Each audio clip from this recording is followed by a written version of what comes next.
Buenos días a todos.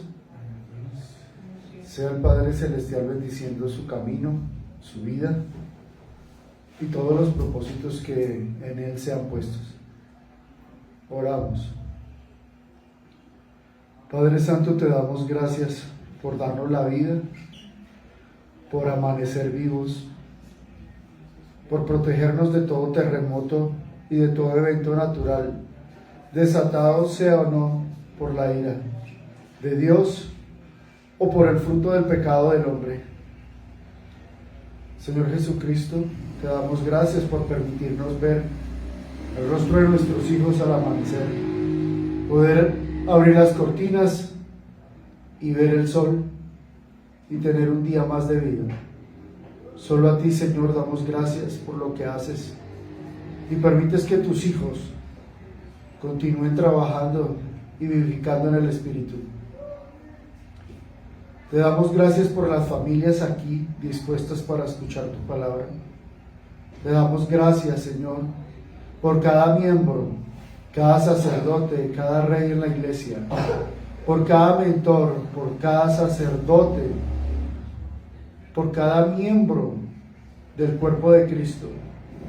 Te damos gracias por tu Espíritu Santo revelado en nosotros. Damos gracias, Padre, por ti, Cristo, por permitirnos hacer parte del cuerpo del Señor. Te damos gracias, Padre Celestial, por ser nuestro Padre, único Dios y verdadero. Gracias, Espíritu Santo, por manifestarte aquí. Te damos la bienvenida, oh Cristo, para que tú y esa corte de ángeles y arcángeles, querubines y serafines, al norte, al sur, al oriente y al occidente, ubiquen campamento, Padre. Gracias por colocar, Padre, ángeles con lazos de oro, ángeles con grilletes, ángeles con cadenas de oro, ángeles con espada desenvainada, para proteger tu iglesia y a cada persona que escucha tu palabra. La bendición del Señor para todos aquellos que escuchan su palabra viene con la protección a sus hijos. Mas los que no escuchan su palabra, ¿qué protección tendrán, Señor? Gracias, Padre Celestial, por el cuerpo de Cristo, por cada niño, por cada joven que está dispuesto a recibir de ti, Hashem, de ti, Adonai. Gracias por nuestros niños. Bendícelos y prospéralos, protégelos. Coloca un manto celestial sobre ellos y haz resplandecer tu rostro sobre ellos, y pon así en nuestros niños paz. No permitas que sigan los medios y la influencia demoníaca afectando a nuestros niños. Que los niños encuentren otro medio para entretenerse, que no siga siendo el celular. Coloca en la mente de sus padres una corresponsabilidad para entender que para calmar a los hijos no hay que entregarles un celular, sino al contrario, colocar la atención en ellos. Porque para aquellos padres, para de una forma encontrar en estos teléfonos liberación, lo que están colocando en sus hijos es esclavitud. Coloca una conciencia vivificada en cada padre para que empiece a escuchar a sus hijos como debe ser, que empiece a comprender las necesidades de sus hijos y a entender en el amor de padre a hijo que es lo mejor para ellos. Padre, coloca en cada padre de familia, en cada esposo y esposa, una sabiduría del cielo para guiar a sus niños, para acompañarlos en el día a día, en el desarrollo de sus estudios, para comprenderlos en su necesidad, para compartir más allá del día escolar, para que tú, Señor, coloques un espíritu de amor, de hijo a padre y de padre a hijo, y ellos comprendan que el amor de Dios está sobre sus padres, y sus hijos amen a sus padres, y sus padres amen a sus hijos. Padre Celestial, queremos darte gracias por nuestra iglesia, por una iglesia como la iglesia de la Odisea, que es la actual, una iglesia lista para el último tiempo, una iglesia preestablecida desde el principio, una iglesia de sana doctrina, sin intereses, una iglesia que se dedica a dar la palabra neta y clara, sin agregar o quitar una coma, una iglesia que se deja llevar por el Espíritu de Dios y donde elimina lo humano, para que el Padre Celestial sea usando la boca de sus siervos, para que ahora sea Jehová Santo hablando a sus hijos por medio de la boca de sus siervos, llevando un mensaje nuevo, un mensaje de vino nuevo, un mensaje que transforme. Gracias, Señor, por tu mensaje. Colocamos el camino para los miembros y personas que se van a conectar a través de los medios, para las personas que vienen en camino en sus vehículos y transportes, para que lleguen a la iglesia. Señor, facilita la llegada, las calles, semáforos, trancones, facilidad. Coloca una protección sobre las personas que vienen acá, porque hemos visto que hay mucha gente irresponsable en las calles, que no ha tenido dominio propio y se ha dejado llevar del alcohol. Los motivos de una celebración deben ser el amor, compartir sanamente, sin vicios.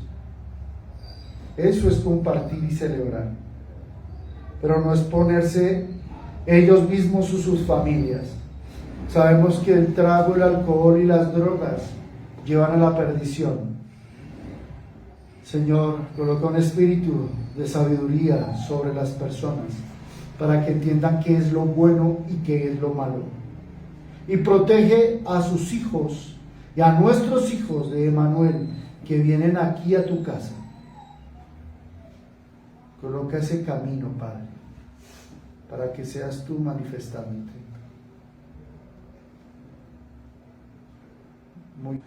Amén. Bueno, veníamos varios domingos, uno de los domingos que iniciamos el proceso de evangelización de la palabra, en el Apocalipsis específicamente, que es lo que el Señor quiere que se lleve en el atrio y en el tabernáculo. El Señor quiere que sus siervos hablen de estos fines de los tiempos, porque estamos ya sobre esa época. Por tanto, nos ha llevado por un recorrido general, entendiendo desde cómo va a ser el rapto cuando venga nuestro Señor Jesucristo. Nos ha mostrado cómo va a desarrollarse las bodas del Cordero, cómo va a ser el juicio, el tribunal de Cristo, cómo va a ser el juicio de corderos y ovejas. También nos llevó a analizar cómo sería el reino milenial y el fin de todo, que sería el juicio del trono blanco. Para hacer ese recorrido, pues nos vamos preparando. Vimos el primer sello, que era el entendimiento de Cristo, el único digno y el único con título de poder desatar los sellos. Vimos ese primero, que fue la coronación, pero para poder entender los otros 7 sellos, debimos entender el principio, las 7 iglesias. Para eso el Señor nos llevó en un recorrido para ver el estado de su iglesia actual y de cómo fueron las iglesias primitivas,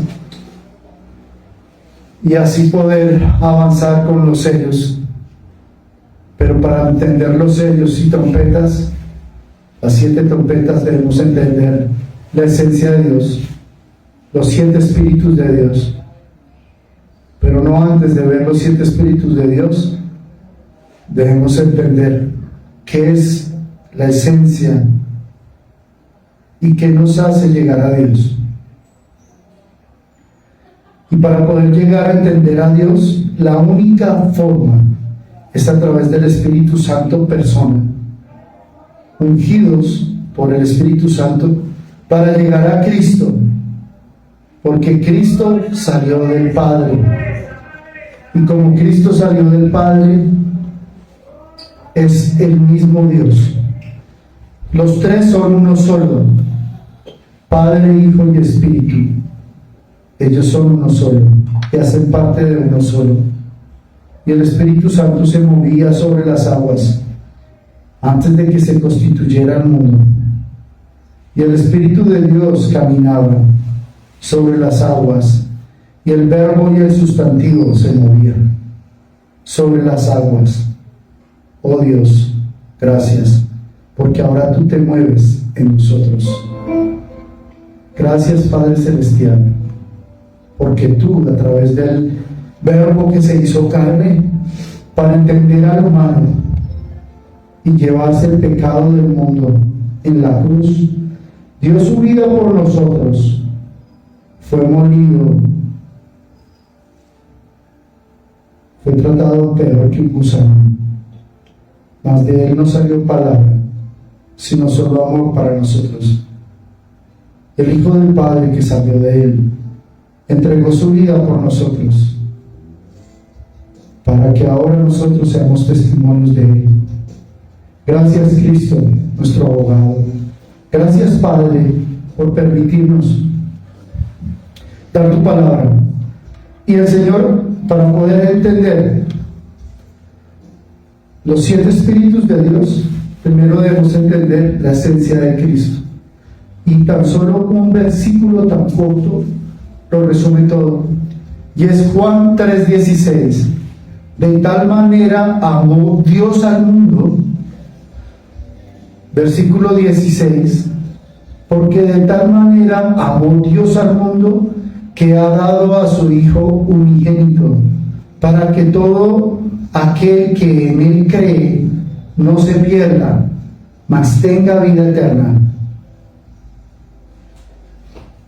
La única forma de llegar al Padre es a través del Hijo, a través de conocer a Cristo. Y muchas veces nos preguntamos, ¿cómo conocemos a Cristo? Y muchos se preguntan, ¿de qué manera te puedo conocer? Y la mejor manera de conocer a Cristo es siendo amigo de Él. Como cuando tú extiendes la mano encima de un amigo y le dices, hola, ¿cómo estás? Y él te cuenta sus cosas y hablan y ríen y comparten. Una amistad. Conocer a Cristo significa hacer un amigo, porque Cristo es tu amigo. El Cristo te entiende. El Cristo sabe qué estás pasando. Tu amigo Cristo conoce tu corazón. Cristo, cuando te ve llorar, te sienta en sus piernas y te abraza. Cuando sientes desespero, Cristo, tu amigo, tiende sus brazos sobre ti, te da palmada, te dice te amo. Cuando sientes desfallecer y no poder dar un paso más, ese Cristo amoroso te dice, hijo mío, aquí estoy, dame tu mano, vamos. Yo voy delante tuyo, confía en mí. Cuando estás triste y aconcojado y preocupado por lo que pasa, por la opresión, por un trabajo, por traer comida a la mesa, por el techo, por pagar un arriendo, porque no sabes qué va a ser del futuro, y porque tienes una responsabilidad que son tus hijos, y el desespero toca tu puerta, y sientes no más, solo sientes salir corriendo del desespero. Ahí está Cristo, golpeando a tu puerta y diciendo, aquí estoy, ábreme. Yo soy tu amigo y estoy para ayudarte. Confía en mí y abre el cerrojo, porque yo soy un caballero y solo entro si tú me invitas. Ahora tú abre la puerta e invítalo a tu amigo a la sala. Siéntate con él y comparte con él todo lo que sientes. Desocupa el dolor de tu corazón. Desocupa todo lo que hay en tu mente y dile: esto me pasa, amigo mío. Entiéndeme. Ya no puedo más. Transfórmame y cámbiame. Señor, transfórmame. Tú eres mi amigo. Guíame. Y Cristo te dirá: aquí estoy yo. Yo soy el Alfa y el Omega, el primero y el último, el que conoció y conociste, el que te conoció desde el vientre de tu madre, por el cual estoy aquí y te he elegido. Ahora que me has invitado, yo seré tu proveedor. Yo seré quien limpie tus lágrimas de tus ojos. Yo seré que cuando estés tirado en el piso te levante. Yo seré aquel que cuando te ahogues en ese mar, tenderé mi mano y la extenderé a ti, y no te ahogarás, y te sacaré. Yo soy aquel que es el principio, y como soy el principio, te mostraré tesoros escondidos que jamás has visto. Y yo, como soy el todo del todo, el Alfa y el Omega, te mostraré lo que es mi tabernáculo. Te invito a que te arrepientas de tus pecados, te arrepientas de lo malo que has hecho, te arrepientas de lo permisivo que has sido. Te invito a que cambies y seas honesto contigo, para que siendo honesto contigo, seas honesto conmigo. Yo soy tu amigo, yo soy Jesús de Nazaret, aquel que entró en un burrito a Jerusalén, aquel que fue aclamado por ángeles y es aclamado por querubines.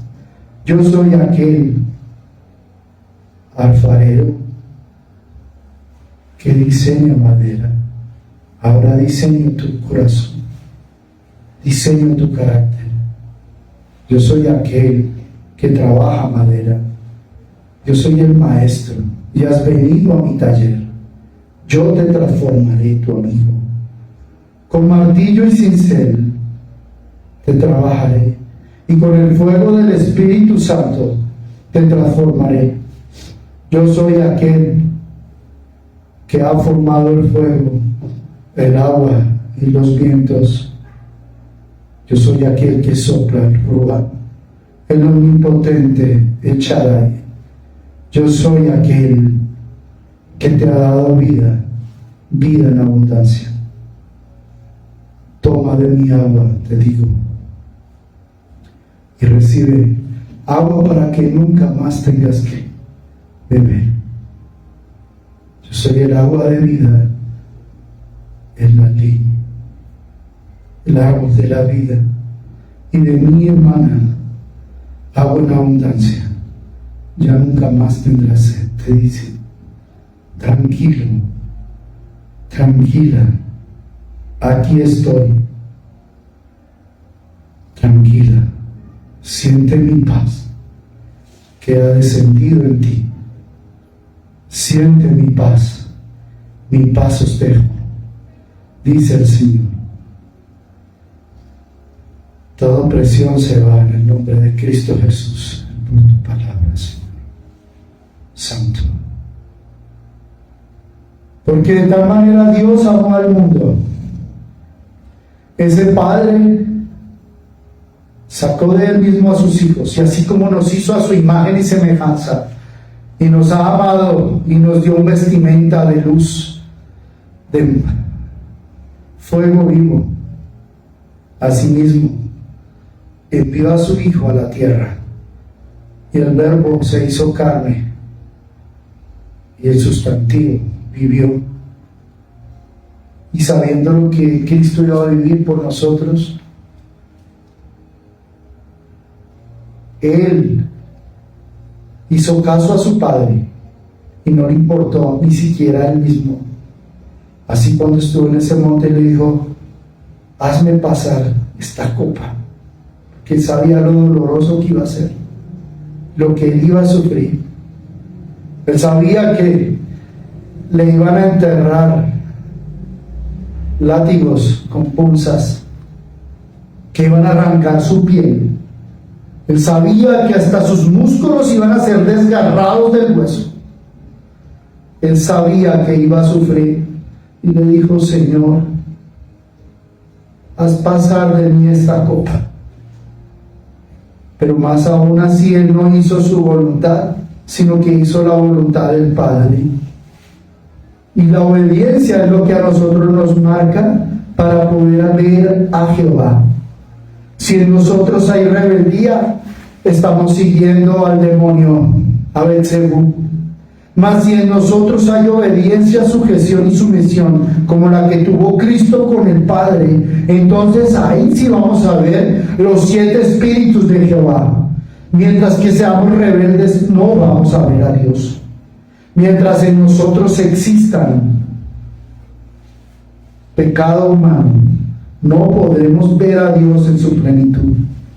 Por eso debemos quitarnos esas ligaduras demoníacas y cortarlas, para que podamos ver y entender en la corresponsabilidad con el Padre, al estar sujetos y sumisos a Dios y a Cristo, y que Cristo sea tu cabeza. Ahí vamos a ver al Padre.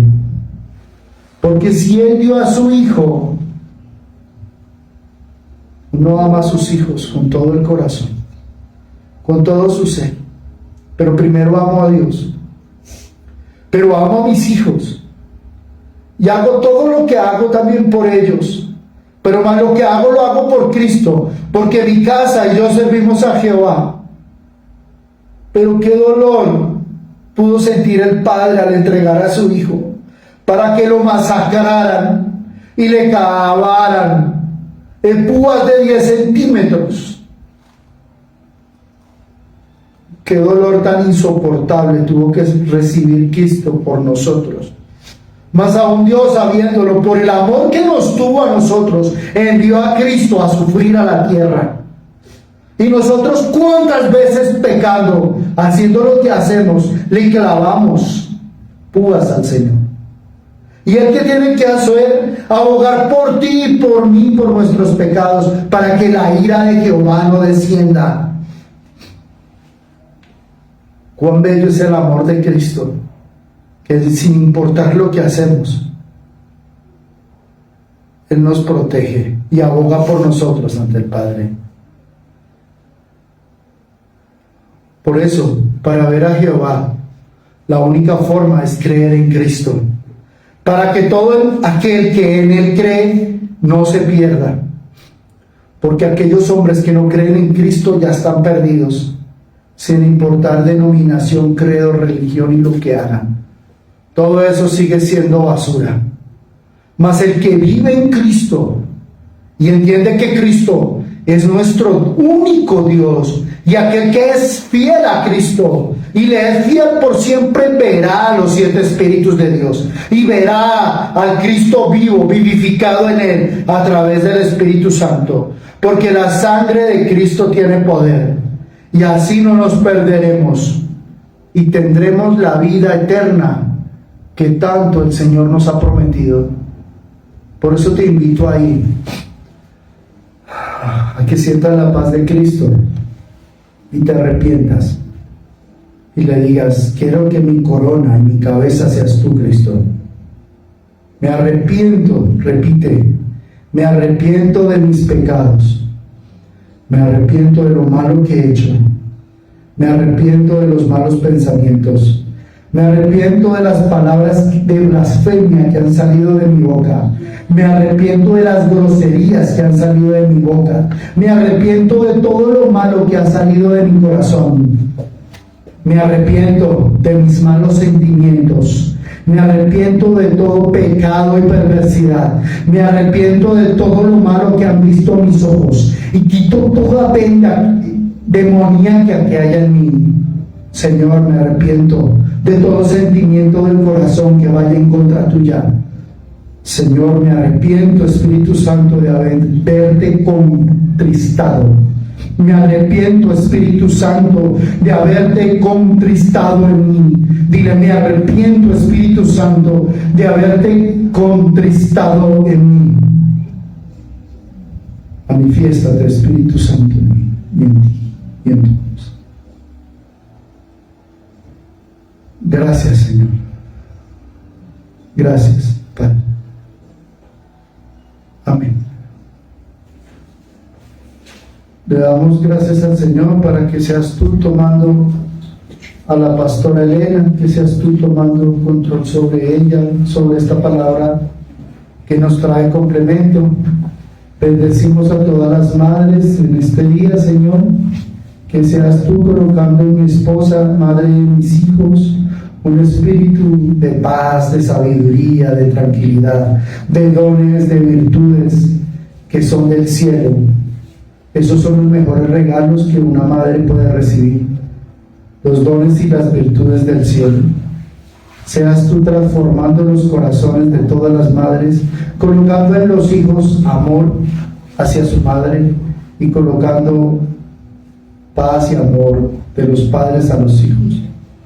Que este sea un bello tiempo para compartir en una tarde de familia, un buen almuerzo o una cena.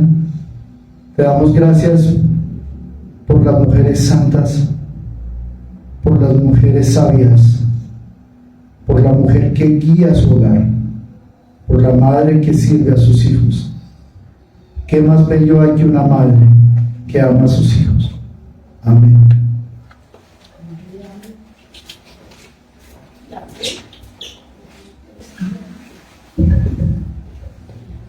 Padre, te damos gracias, Señor, en este día por todo lo que tú has venido haciendo en nosotros, dando continuidad a lo establecido por nuestra iglesia principal.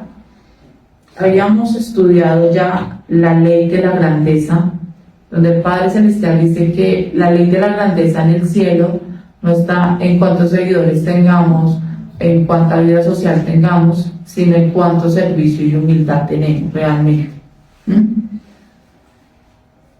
La grandeza se alcanza con el servicio es el camino de la grandeza, el siervo nunca busca protagonismo, un siervo es enseñable, un siervo es humilde. ¿Sí? ¿Qué trae esto? Fortaleza espiritual, ya lo habíamos visto, para contextualizar un poco. El día de hoy vamos a estudiar la ley del dominio. De acuerdo a la palabra de Dios, en Génesis 1:28 y 1 de Pedro 5:7 nos dice: el creyente debe entender que en Cristo recuperamos la ley del dominio sobre la creación. Nótese que cuando nuestro Padre Celestial nos creó, dijo: enseñoreen, fructificar. O sea, Él dio un dominio sobre la naturaleza y sobre los animales. Pero ese dominio se perdió en el momento en que entró el pecado. ¿Sí? Ahí ya perdió ese dominio. Pero resulta que lo que decía ahorita el pastor en la palabra de Dios, que es Juan 3:16, que aquel que acepta a Jesucristo en su corazón como su único Señor y Salvador, le da derecho de ser hijo. Ahora bien, en el momento que pasa esta situación, volvemos a recuperar la ley del dominio. ¿Qué beneficios tiene la ley del dominio? Tener dominio sobre lo que se arrastra en la tierra, Génesis 1:26. Dios le concedió al hombre el poder de dominar sobre el reino animal de la tierra. Debe tener el señorío sobre las flores, plantas, frutas y legumbres, Génesis 1:29. El problema es que el hombre ha distorsionado lo que Dios ha entregado para administrar correctamente. Me impacta mucho porque hoy en día uno tiene la oportunidad de salir o escuchar y resulta que llega un punto en la agricultura donde ya han sembrado tanto y le han puesto tanto químico a la tierra que resulta que la tierra llega a un punto en que ya no sirve para cultivar. Y lo más impresionante es que la palabra de Dios aún enseña cómo uno debe tratar la tierra cuando cultiva. Él dice, cultiva durante 6 años y deja descansar el 7º año la tierra durante 1 año, porque ella también se tiene que recuperar. Entonces, la tierra de por sí sola no va a dejar de decir, no cultive. ¿Quién toma la decisión de si cultiva o no cultiva, si cumple o no cumple los parámetros? El hombre, porque eso determina que tiene un dominio y un señorío sobre las plantas, sobre las legumbres, sobre todo. Entonces, toda responsabilidad trae consigo, todo beneficio trae consigo una gran responsabilidad. Yo me determino si esa responsabilidad, si ese beneficio lo voy a tener por mucho tiempo o por corto tiempo. Recordemos que las bendiciones, cuando somos obedientes a Dios, van de generación en generación, pero esas bendiciones se delegan o se heredan de generación en generación debido a la obediencia. Porque en el momento que rompo la obediencia, pues rompo de alguna manera el legado. ¿Qué dice la palabra? ¿Cómo recuperar la ley del dominio? Reconociendo el poder de Jesucristo. En Hebreos 12:14 dice, Jesucristo en su grandeza, sabiduría, majestad, se despojó de su divinidad para sufrir como hombre en la cruz del Calvario, venciendo a Satanás para recuperar ese dominio, y gracias a su poderosa obra podemos dominar 3 áreas de nuestra vida, las cuales son: dominar el animal interno, o sea, la carne, Romanos 7, 24, 25. El objetivo del enemigo, no estoy leyendo el versículo como tal, estamos leyendo ya un estudio, pero cuando leemos el versículo es quien sustenta esto que estamos dando el día de hoy. El objetivo del enemigo es activar las obras de la carne para que el ministro de Dios pierda el dominio propio. Tener victoria sobre el animal que se arrastra. Lucas 10, 19. El Hijo de Dios debe declarar que tiene el dominio propio y la autoridad para echar fuera el temor, confusión y toda mala actitud de su vida. Nótese que se hace necesario. Hay algo que le enseñan a uno, y es que aquel que domina su carne, o sea, lo primero, como que el primer reto en la vida que cada ser humano debería aspirar a tener es dominio propio. Porque en el momento que yo tengo dominio propio sobre mi vida, puedo tener dominio propio sobre cualquier situación de mi vida, ¿sí? Aquel que determina tener dominio propio no significa que es el más sabio, el más entendido, pero sí es el más sumiso, no al mundo, sino a Dios.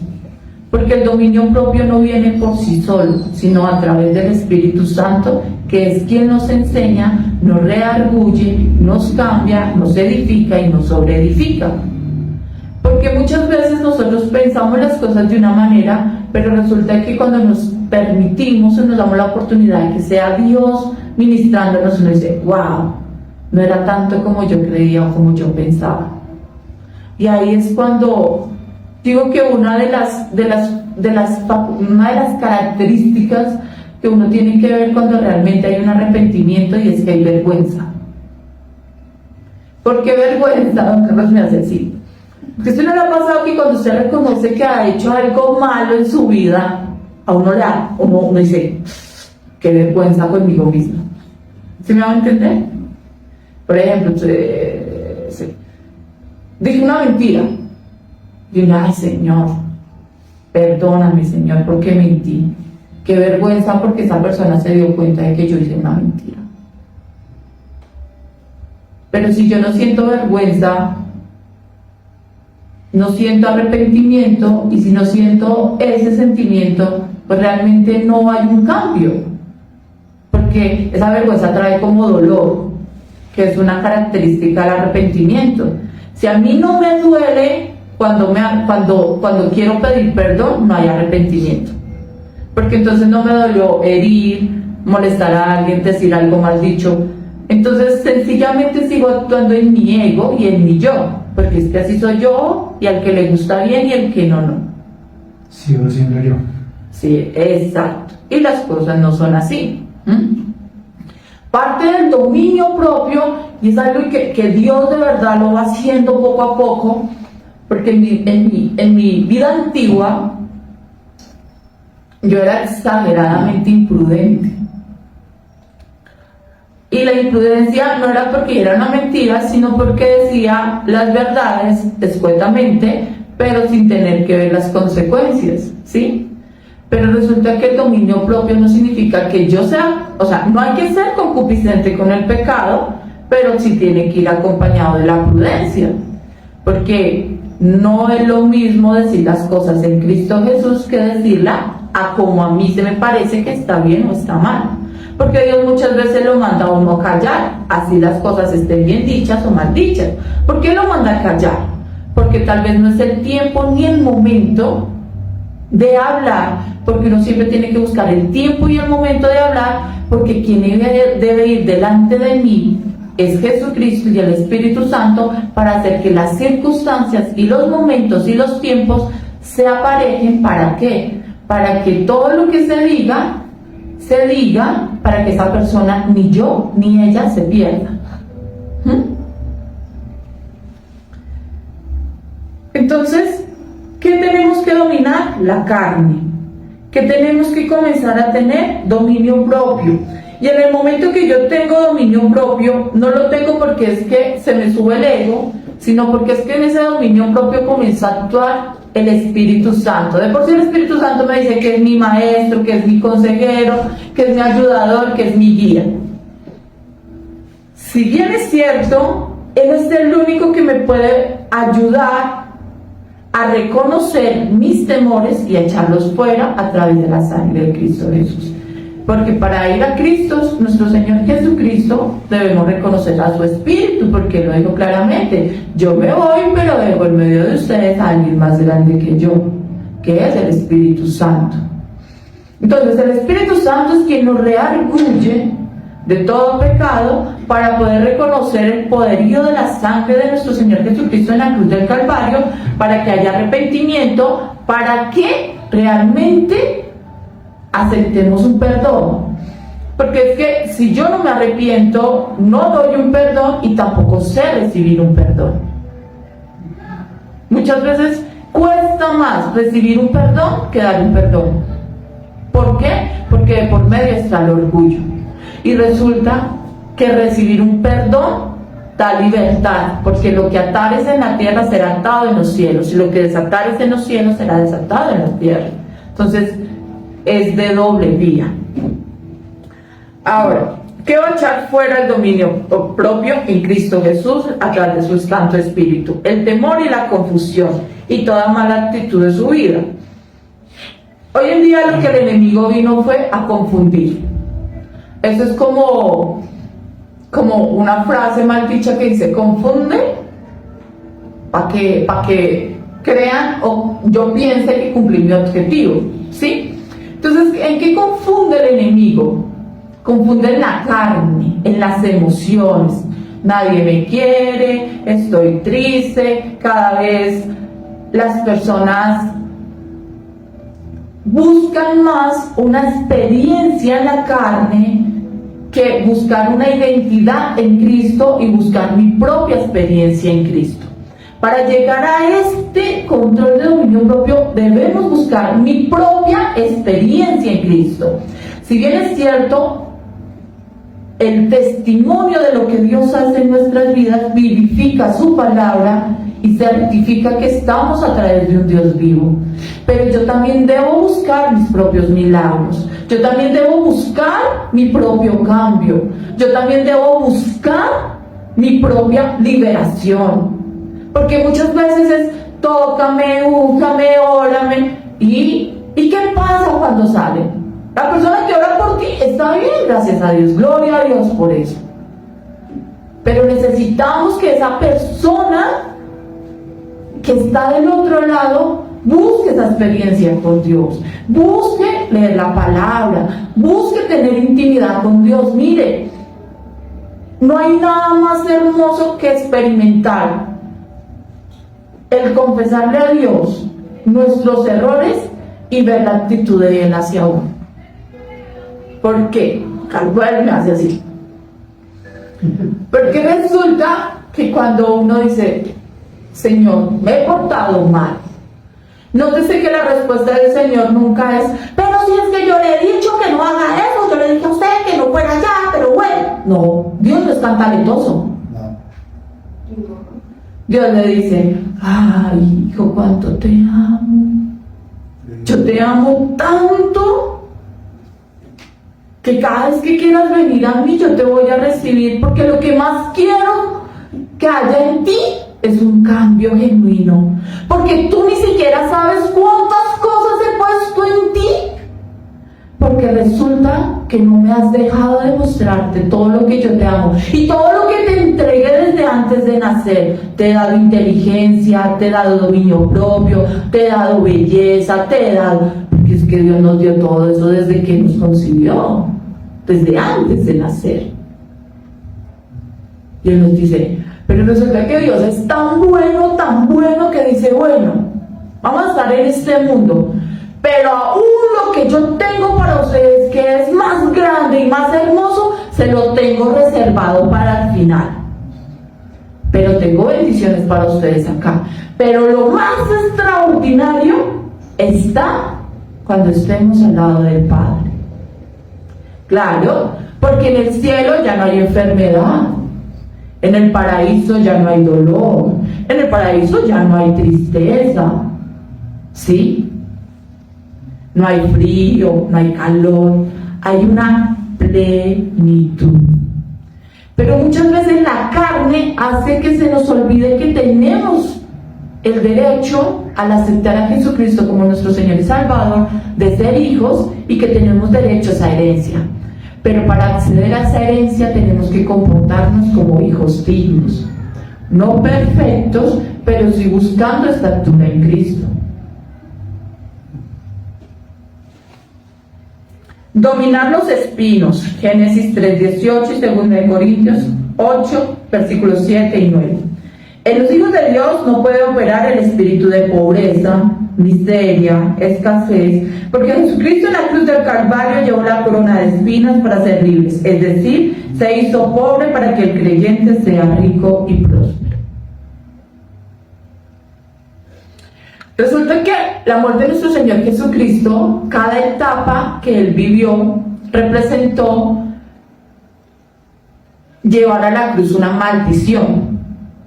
¿Sí? Porque el Señor dice en su palabra que Él es el Dios del oro y la plata. ¿Dios es un Dios pobre? Obvio no. ¿Cierto? Y Él dice que para sus hijos tiene bendiciones que sobre y abundan. ¿Sí? Pero si yo no renuncio a la pobreza, si yo no renuncio a la miseria, a la escasez, ¿cómo renuncio? Reconociendo que cuando nuestro Señor Jesucristo le pusieron la corona de espinas, esa corona de espinas representa pobreza, escasez, miseria. Cuando le pusieron esa corona, se llevó todo lo de ese momento, lo del pasado, lo del presente, lo del futuro, toda la miseria.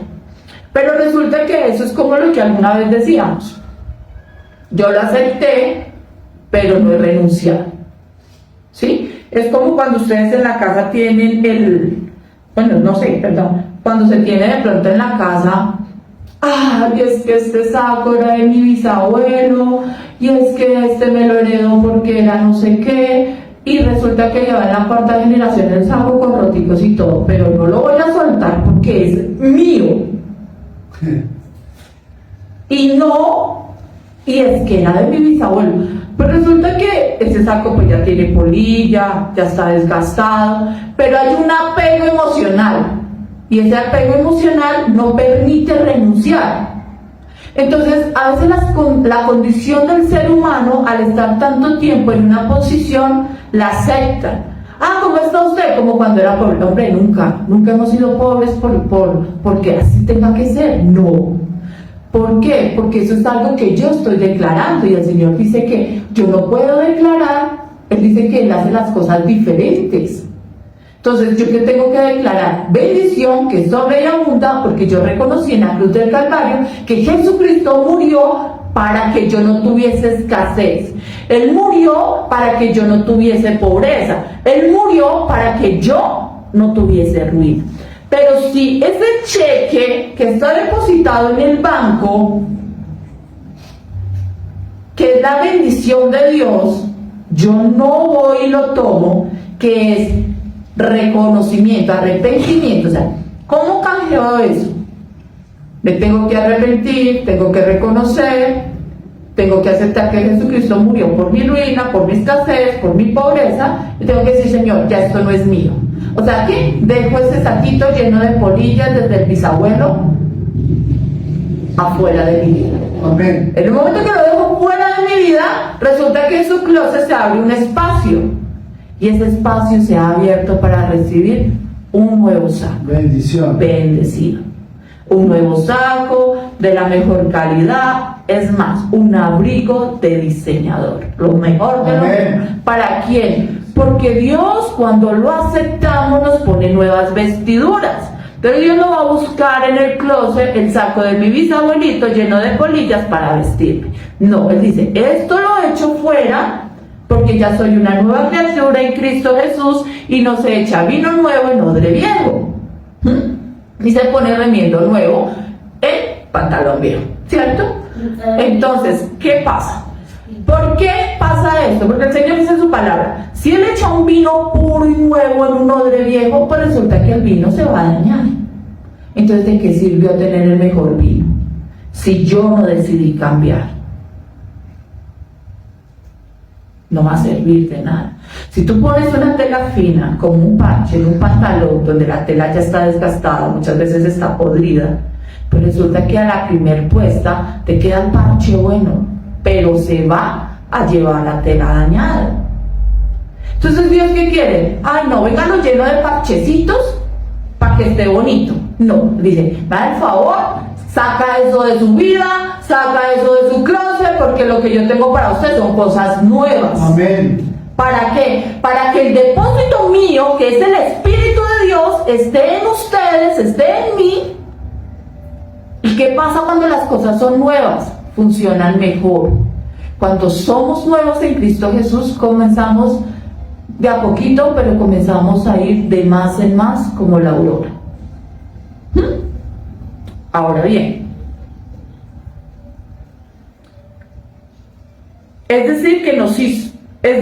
se hizo pobre para que el creyente sea rico y próspero. ¿Quién se hizo pobre? Jesucristo. Tengamos en cuenta que Jesucristo nuestro Señor, como un vasito, limpio, puro, brillante, inmaculado. Pero comenzó a través de la corona de espinas, escasez, miseria. Cuando le pusieron la lanza en el corazón, tristeza, amargura, desesperación. Cuando le partieron sus piernitas, cuando le pegaron en sus piernitas, cuando le pusieron los clavos, cuando le pusieron todo esto, ¿qué sucedió? No le pudo partir porque Dios es Dios y Dios no lo iba a permitir, obviamente. Jamás. Cuando le pegaron sus piernitas, resulta que todo ese vaso se llenó de toda la inmundicia, de todo el pecado, pero de todos los tiempos, de todo el mundo, del futuro, de todo. Entonces, ¿qué hizo el Señor? Bajó contenido de ¿qué? De pecado al infierno. Allá fue una pelea. Claro, le digo, ay, no, ahora tengo el Hijo de Dios acá en mis manos. Pero resulta que Jesucristo nunca pecó porque era cordero sin mancha. Amén. Entonces, como Él nunca pecó, Él sí llevaba el pecado del mundo, lo dejó allá. Acá. Porque es que el pecado vuelve al pecado, el pecado es del infierno. El pecado nunca va a entrar al cielo. El pecado es del infierno. Por eso, si un ser humano continúa siendo un depósito de pecado, no va a ir al cielo. Las cosas son así en la realidad del mundo y de la vida. Pero si nosotros nos determinamos, entonces, ¿qué sucede? la sangre de nuestro Señor Jesucristo, dijo el enemigo, bueno, acá tengo todo el pecado. Pues sí, igual puedo seguir mandando pecado. Pero el Señor dijo, deténgase ahí, porque es que resulta que allá en la tierra yo di hasta mi última gota de mi sangre pura, sin mancha y sin pecado, para pagar por esos pecados, los de ahora y los del futuro y los del presente. Amén. Así que Jesucristo pagó el precio por adelantado por nosotros. Al pagar ese precio, nos hizo libres. Pero resulta que yo tengo que reconocerlo para ser libre. Como confesando que he pecado y que reconozco que el poder de la sangre de nuestro Señor Jesucristo pagó y me limpia. Él pagó esa facturita por cada uno de nosotros. ¿A quiénes les da ese beneficio? Solo a los que son hijos. ¿A quiénes? A quienes lo reconocieron como el Hijo de Dios. Los que se arrepienten. Ahora bien, resultado para cada uno de nosotros que hemos determinado aceptar a Jesucristo, que Dios comienza a tener un proceso en nuestras vidas. Esto no es una varita mágica. No. Comenzamos a vivir un propósito. ¿Por qué? Porque comenzamos a ser rearguidos. ¿De quién depende que ese propósito sea más lento o más rápido? De cada uno de nosotros. ¿Cómo? Cada vez que reconocemos, cada vez que pedimos perdón, cada vez que perdonamos, cada vez que nos determinamos cambiar, cada vez que dejamos ese saco, cada vez que damos un paso más hacia afuera con ese saco lleno de polillas para botar. Y uno dice, no, ya lo logré, queda el saco, ya está afuera. Pero resulta que tenía también la camisa, el pantalón, mejor dicho, el resto de la ropa. Entonces uno primero va por lo grande, luego poquito a poco. Cuando se da cuenta, Dios comienza a actuar de una manera sobrenatural y comenzamos a ver que Dios opera en las bendiciones para quienes le somos bien. ¿Ok? Porque ahí viene algo que se llama la ley de la responsabilidad. Lucas 12:48. El ministro de Dios debe entender que para disfrutar de las manifestaciones del reino de Dios es fundamental ser responsable en calidad de hijos de Dios. Entonces, no, ya acepté a Jesucristo, ya soy salvo, mejor dicho, vuelve a lo mismo, el que peca y reza empata. No.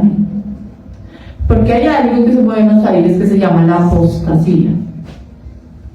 La apostasía, dice la palabra de Dios, que es aquella condición donde yo, reconociendo a Jesucristo como mi único Señor y Salvador, llega un momento en la línea del tiempo, un momento en la vida de la persona que dice, ya no quiero volver a las cosas de Dios.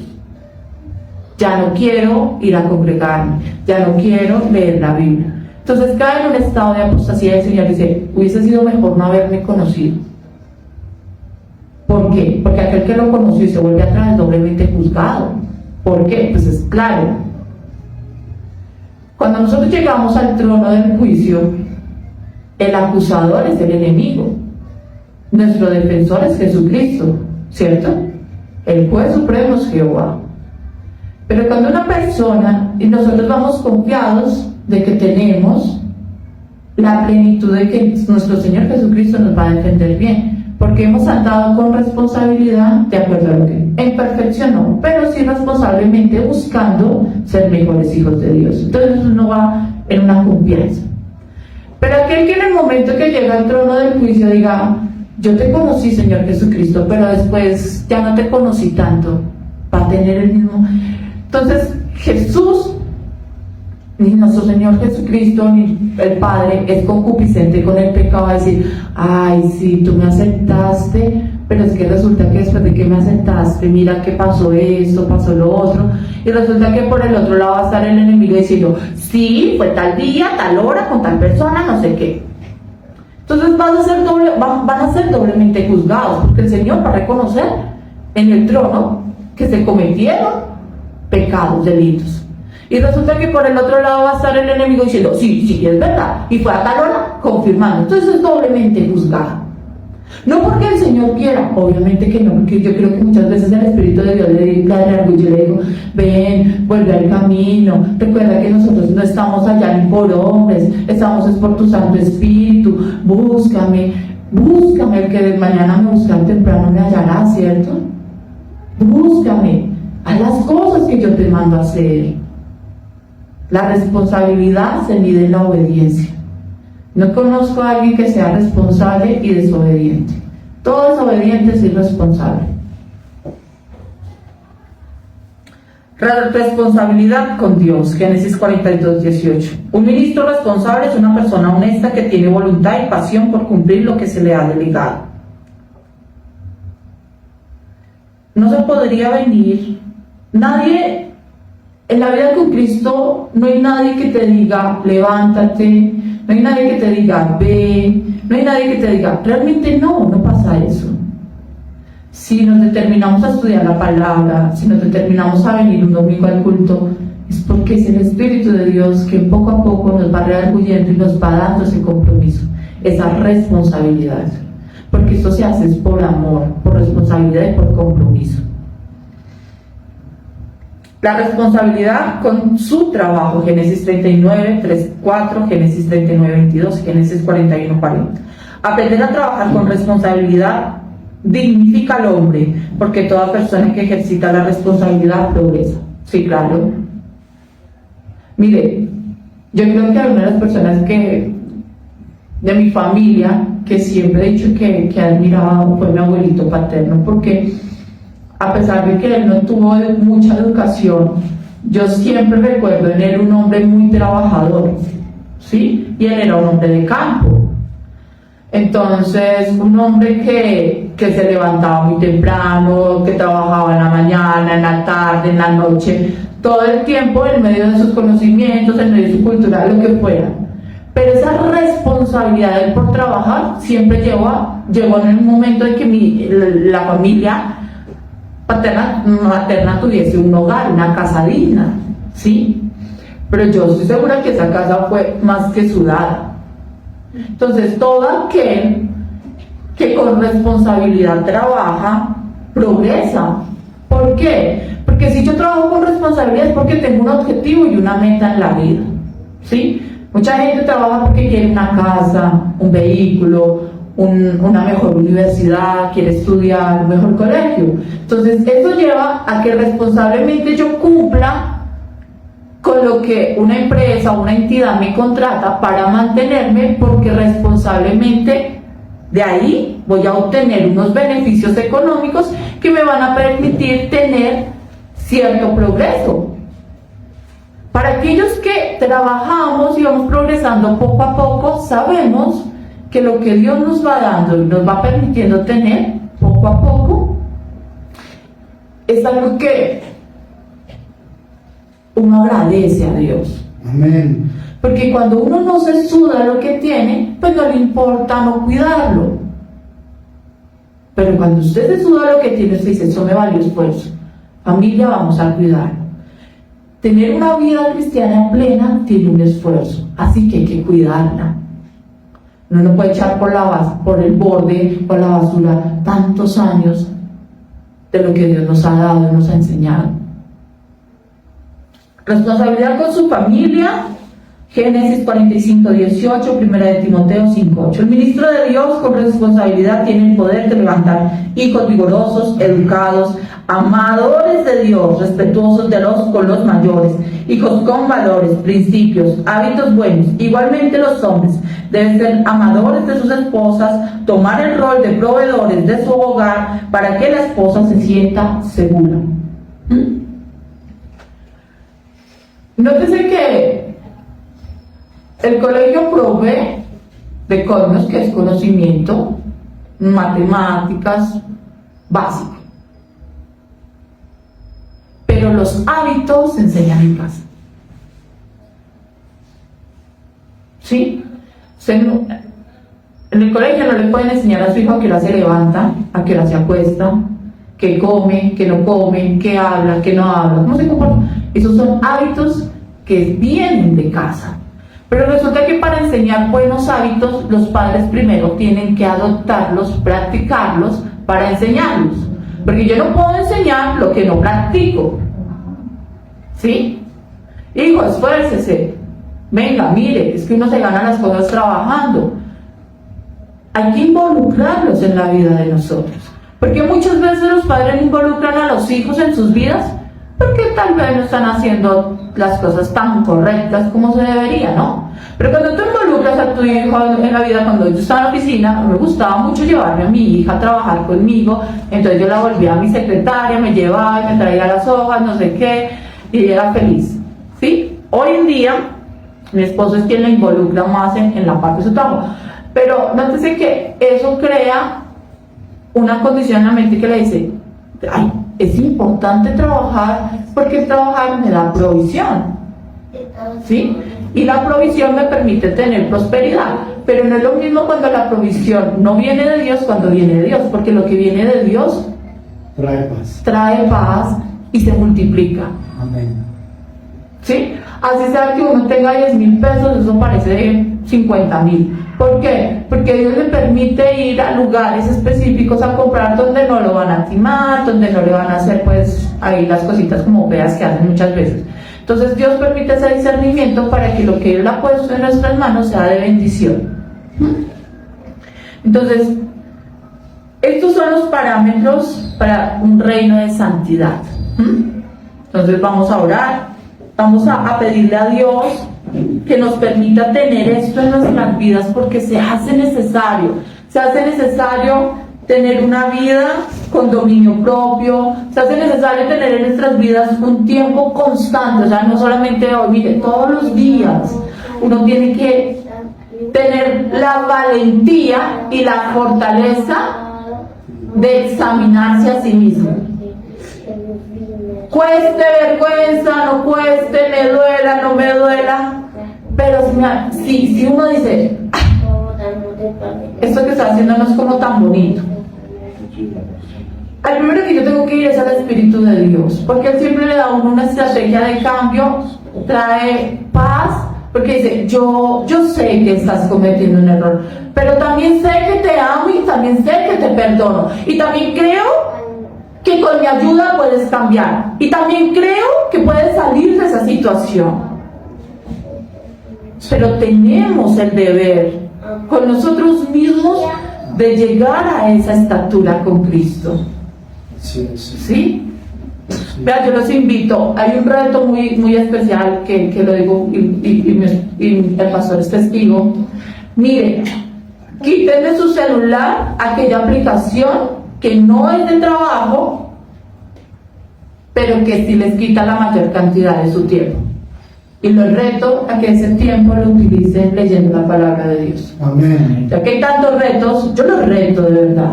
Así es. Vea, lo primero que uno tiene que hacer en su celular, el celular no es mi amigo, el celular no es mi confidente, el celular es una herramienta tecnológica para comunicarse y para trabajar.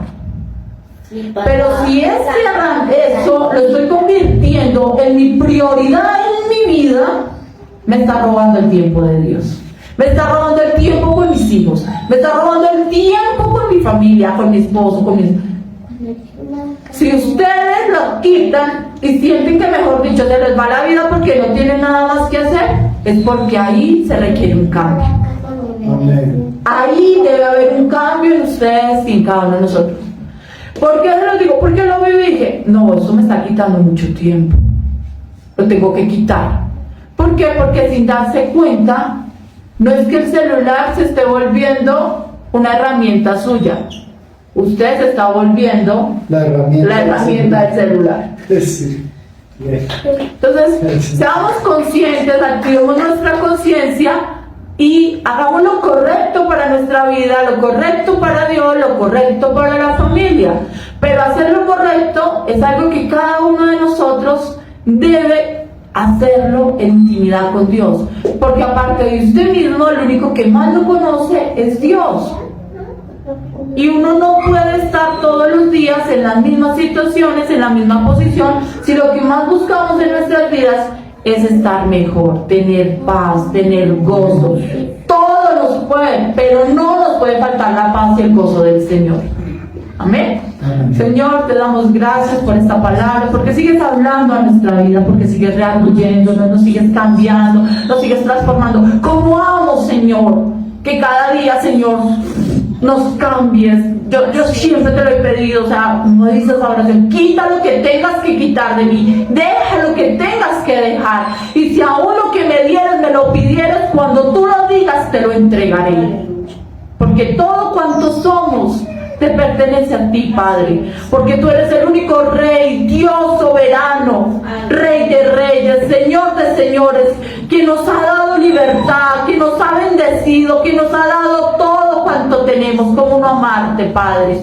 Bendecir esta nueva semana, cubrirnos con el poder de tu sangre desde la cabeza hasta la planta del pie, cada familia aquí presente, cada línea sanguínea y consanguínea, Señor.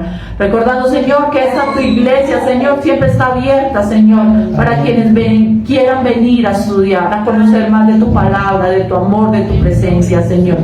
Te damos gracias por lo que sigues haciendo en nosotros. Te damos gracias por la vida de nuestra familia, de nuestros hijos, Señor.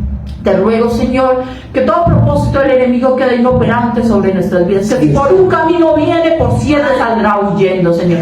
Activamos la armadura de Dios en nuestras vidas, en nuestra familia, en nuestra línea sanguínea y consanguínea, en nuestra familia espiritual, Señor, en tu iglesia, con el yelmo de la salvación, la coraza de justicia, los lomos de la verdad, el centro del presto del evangelio, la espada de tu palabra y el escudo de la fe, creyendo que ninguna arma forjada contra nosotros prosperará, Señor. Haznos invisibles ante los ataques del enemigo, líbranos de todo robo, atraco, secuestro, Padre mío,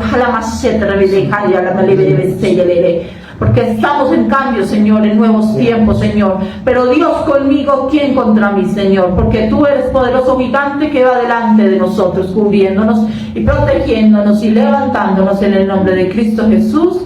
Amén y amén. Muchas gracias. Amén.